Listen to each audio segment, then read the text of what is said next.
What's up, FHN? I'm Riley. I'm Vanessa. And welcome to the first nightly show of the year. Stick by for videos on the truth about publishing, the college football transfer portal, a classic car shop, and more. You won't want to miss this.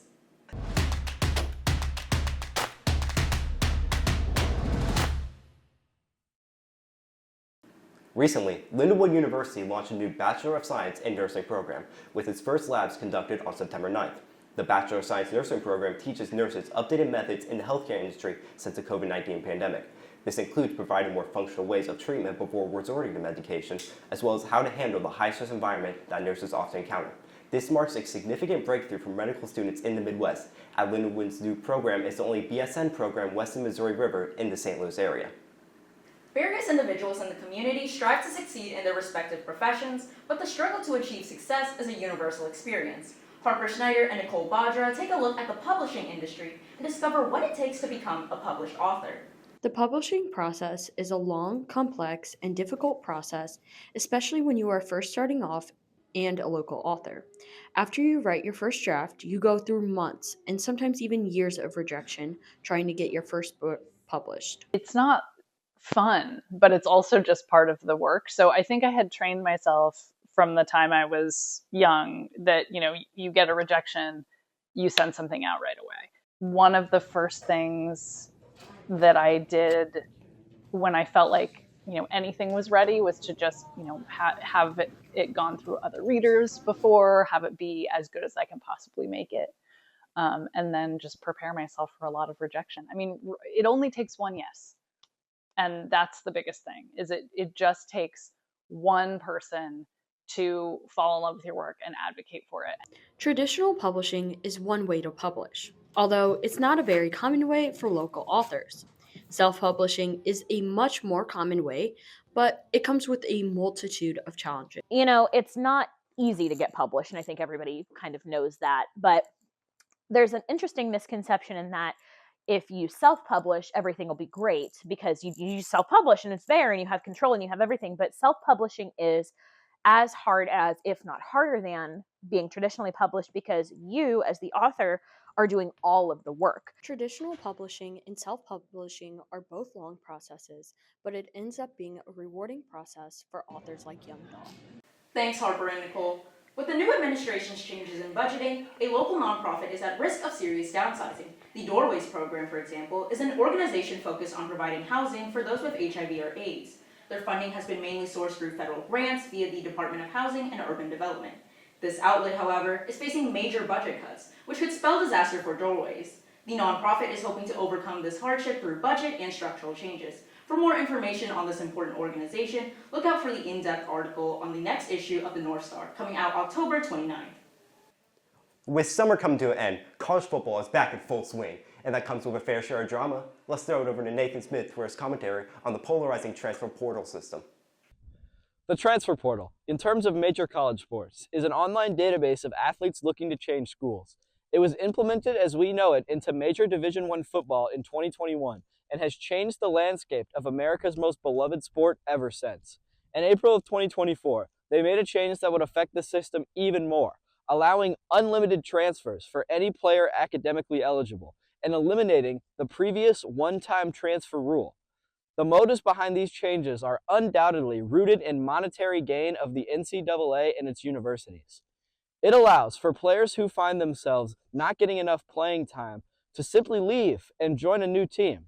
It allows for players who perform well for smaller universities to transfer up to larger schools in order to have better chances of eventually making it into the NFL.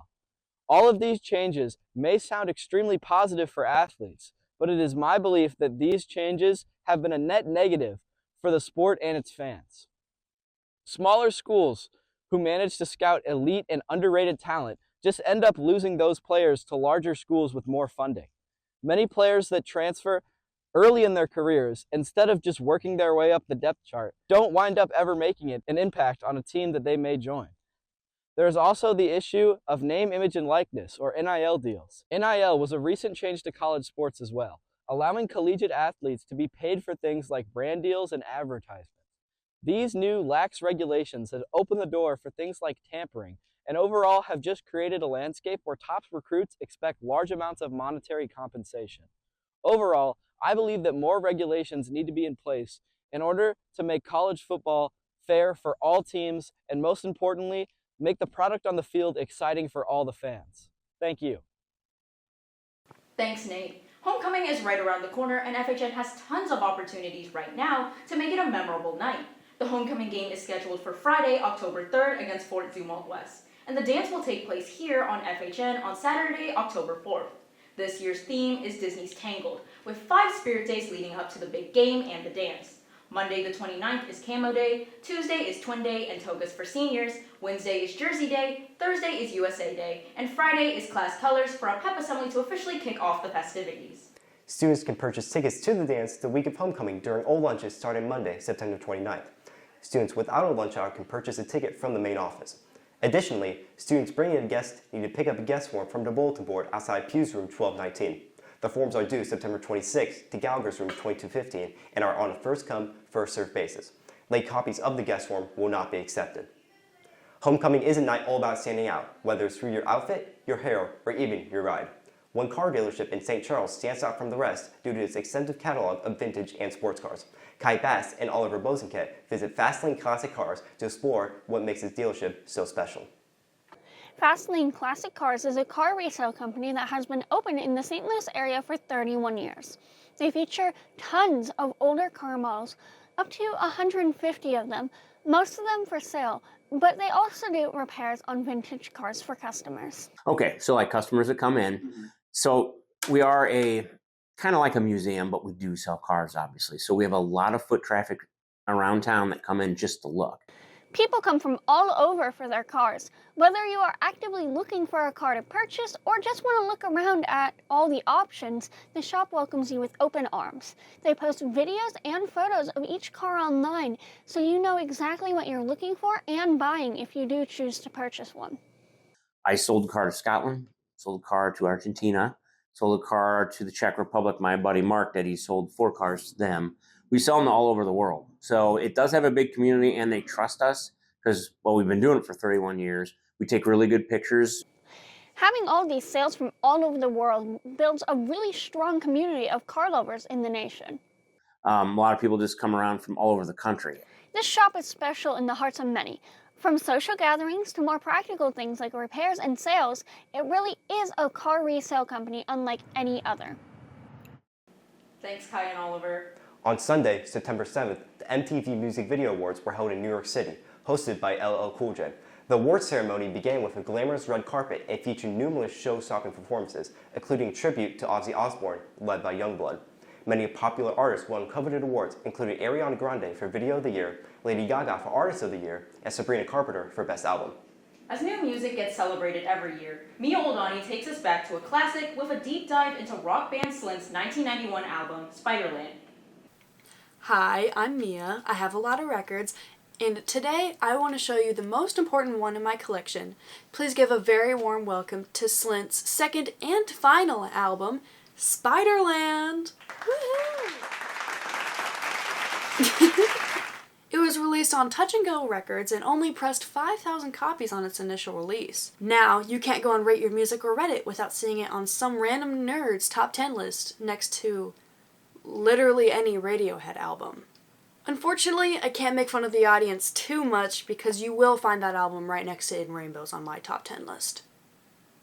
The reason this record is the most important album I own, other than my signed copy of Sabrina Carpenter's newest album, Short and Sweet. Oh, look at that, that's her signature, her real one. That's so crazy, Mia. Anyway, is that my copy is a 1993 pressing, aka an original copy. So suck it. I'm just kidding. Sorry, I didn't mean that. B-roll Mia will show you the cover art, which depicts the band in the Quarry Lake in Utica Township, Indiana. It's actually the only thing to come out of Indiana that teenagers care about, other than John and Hank Green. Our photographer is Will Oldham, baby, and if you have no idea who that is, I don't blame you. But if I told you that it's DIY legend Bonnie Prince Billy, you probably still don't know who it is, but your dad might have overheard me and got really excited. The picture really makes the band look so mysterious. Other than the album cover, nobody had seen the 4 boys on front. The Stranger once said in an article, most people had only seen Slint as four heads floating in a Kentucky quarry on Spiderland's cover. Listeners pondered the band's sparsely adorned black and white covers as if they were ruins bearing secrets. Weird way to put it. B-roll Meal will also show you that on the back cover there is a dead wolf spider killed by its photographer, Noel Saltzman. Weird name. The album name came from Brian McMahon's younger brother saying that the album sounded spidery, which I gotta think, Spiderland is such a cool name for like anything other than a place. I don't want to go to Spiderland. On to the band. Slint was formed in 1986 following the dissolution of two bands. Legendary producer Steve Albini actually produced their debut record Tweez. Albini has namely worked with bands such as the Pixies, PJ Harvey, and even the band on your t-shirt right now, Nirvana. B-roll Meal will also show you a picture of me at Electrical Audio in Chicago this summer, Steve Albini's recording studio, which is no big deal, I just went to my idol's recording studio, no biggie, Albini was also known for taking on indie projects for next to nothing, sometimes even free, which is probably how Slint ended up scoring such a big producer. Slint's lineup is as follows: David Pajo on guitar, Britt Walford on drums, Ethan Buckler on bass, and Brian McMahon on guitar and vocals. Following the release of Slint's debut album Tweez, Buckler left and was replaced with Todd Brasher. Spiderland was produced by friend of Albini, Brian Paulson, who is known for his minimal takes and live recording. Recording took place over 4 days in August, and the songs have remained instrumentals up until the recording of the album. Lyrics were written in between recording songs. Now, before you freak out, which I know you already are, McMahon and Walford did record the melodies on a 4-track beforehand. McMahon did not want to share the lyrics with anyone until the album was finished, saying that I did not want to rehearse the vocals, it was a one-shot cathartic experience. Recording sessions were intense.